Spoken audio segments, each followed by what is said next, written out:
warahmatullahi wabarakatuh. Perkenalkan, saya Chelsea Nabila Aflia Gani Putri dengan NIM 0112410153. Sebelum kita mulai pembahasan, pernahkah kita melihat pasien yang sedang menjalani kemoterapi yang tampak lemah, mengalami rambut rontok, atau bahkan sulit makan? Seringkali kita mengira hal tersebut hanya disebabkan oleh penyakitnya saja. Padahal, sebagian besar kondisi tersebut justru merupakan efek dari terapi yang dijalaninya.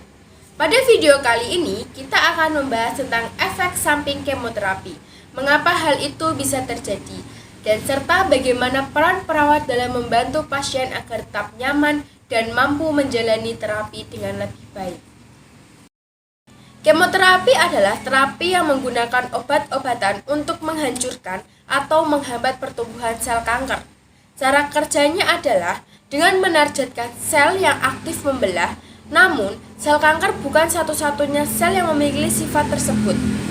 Sel normal seperti sel pada saluran pencernaan, sel rambut, dan sel darah juga termasuk sel yang cepat membelah sehingga ikut terdampak oleh kemoterapi.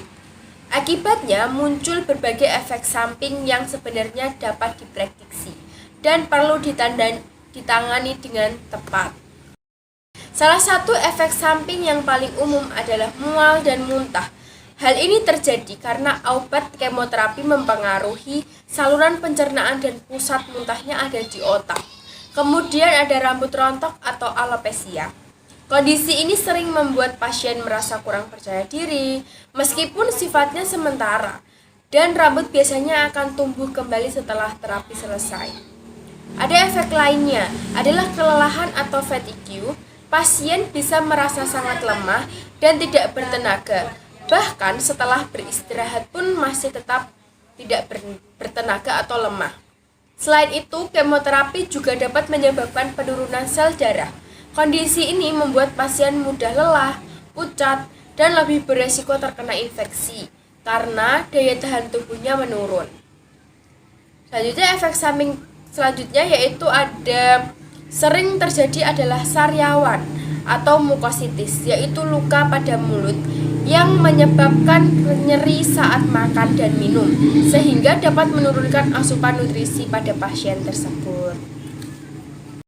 Selanjutnya, edukasi keperawatan. Dalam kondisi ini, peran perawat sangat penting dan tidak hanya dalam memberikan perawatan, tetapi juga edukasi kepada pasien.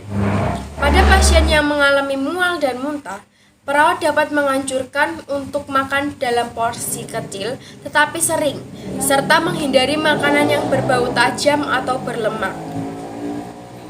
Pada kondisi rambut rontok, perawat perlu memberikan penjelasan bahwa hal ini bersifat sementara, sekaligus memberikan dukungan agar pasien tetap percaya diri. Untuk mengatasi kelelahan, pasien dianjurkan untuk mengatur aktivitas sehari-hari, beristirahat yang cukup, dan tetap menjaga asupan nutrisinya.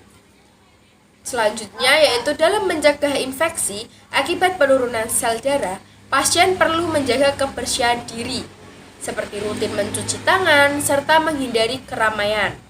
Sedangkan pada pasien atau pada sariawan, pasien perlu diajarkan cara merawat kebersihan mulut, seperti menyikat gigi dengan lembut dan menghindari makanan yang dapat memperparah luka. Contoh kasusnya. Nah, sebagai contoh, seorang pasien kanker payudara yang sedang menjalani kemoterapi datang dengan keluhan mual, lemas, dan nyeri pada mulut. Perawat melakukan pengkajian, kemudian memberikan edukasi terkait pola makan, mengajarkan perawatan mulut, serta memberikan dukungan emosional agar pasien tetap semangat. Setelah beberapa hari, kondisi pasien mulai membaik, keluhan berkurang, dan pasien sudah mulai bisa makan dengan lebih nyaman. Hal ini menunjukkan bahwa edukasi yang tepat dari perawat dapat membantu meningkatkan kualitas hidup pasien selama menjalani kemoterapi. Untuk kesimpulannya, kemoterapi memang menjadi salah satu terapi penting dalam pengobatan kanker. Namun, efek sampingnya tidak dapat dihindari. Dengan penanganan dan edukasi yang tepat, efek samping tersebut dapat dikontrol sehingga pasien tetap merasa nyaman dan mampu menjalani terapi dengan baik. Peran perawat sangat dibutuhkan dalam mendampingi pasien, baik secara fisik maupun psikologis. Nah, itu tadi penjelasan atau pembahasan mengenai efek samping kemoterapi dan cara penanganannya. Terima kasih atas perhatiannya. Wassalamualaikum warahmatullahi wabarakatuh.